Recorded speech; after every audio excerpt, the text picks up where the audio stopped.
Well, I grew up in a Christian home in Japan, actually. My parents were missionaries and went there right after World War II. And so that's where I was born and grew up. And so I grew up in the middle of just Christian teaching and ministry and church planting work that my father was involved with, and so I had the opportunity to come to know Christ at an early age. And when I was 13, I believe my father baptized me based on my profession of faith. But a few years later,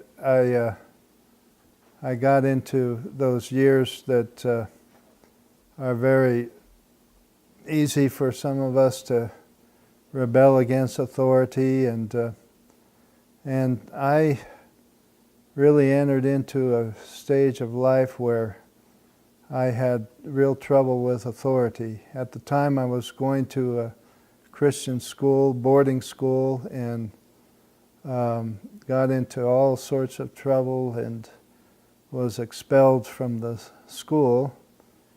And consequently, I was given opportunity to go live with my uncle in California, which I proceeded to do. And that was in the late 60s, during the time when drugs were being discovered by young people, and protests against the war, and all these things that were rebellious against authority and the powers that be, and that really appealed to me, appealed to my flesh, and so I became involved with all those things that were part of that hippie lifestyle and way of thinking, and really immersed myself in that. I finished high school and had a year of college, and went back to visit my parents, and they were ashamed of me. I had long hair and the appearance that was embarrassing to them, but I refused to change any of that. And but during that visit, I met a young lady that was part of what was called the Jesus movement. A lot of young people were getting saved, and she was one of them, and she began to share with me about Christ.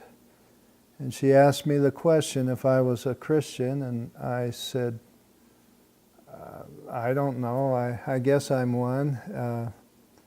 And she said, well, how can you be a Christian and not know it? And I was just impressed with her because I saw real reality in her of Christ. And to me, Christianity was a religion. It didn't affect my life. And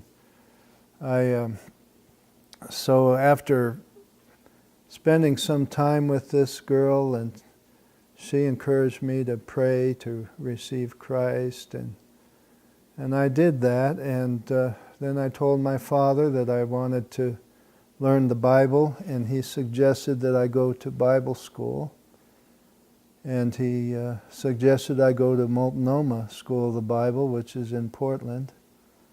And so I went there, and that's how I ended up in Oregon. But I was only in Bible school for about 6 months, and I had a real struggle there. There was part of me that really wanted to walk with God, and then there was part of me that was just inclined to the things of the flesh. And I had friends that I met there that were interested in the new music and the culture of the day, and having experience with that, I felt like I could share those things with them, So during this period, I felt like there was this war going in me, and eventually I just succumbed to the flesh and went back into that lifestyle that in a worse way than I had been before. And so I was in this condition when I met my wife, and we got married and had our first child. And then we moved up to northeastern Washington, up in an area called Curlew, near Curlew Lake. And there were other people there that had moved up for similar reasons, just wanting to be independent, have your own land and kind of do your own thing. And I was a very proud man, very independent. Didn't want anyone to bother me, and so we had a property that was way out in the sticks, no electricity or running water. But during those days, God began to speak to our hearts, and some of our hippie friends got converted, and they began to speak to us. And I thought, well, I probably know a lot more about the Bible than they did, and so I resisted. I was busy building our log house, and but there came a day when I just began to pray. It was a quiet day. I was by myself, and we didn't have any traffic or anything, any noise around us, and I just prayed to God. I said, I don't want to pretend that I'm holy if I'm not holy. And I don't want to pretend that I understand if I don't understand. I just want what's real. And God said, I've been waiting to hear you say that.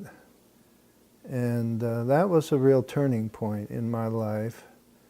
We began to go to Bible study, and we began to get involved with believers. And so Jesus said, no man having put his hand to the plow and looking back is fit for the kingdom. And so that was the time when I see that we just got serious about the Lord, and my wife followed in that, and that's how I got saved in 1979.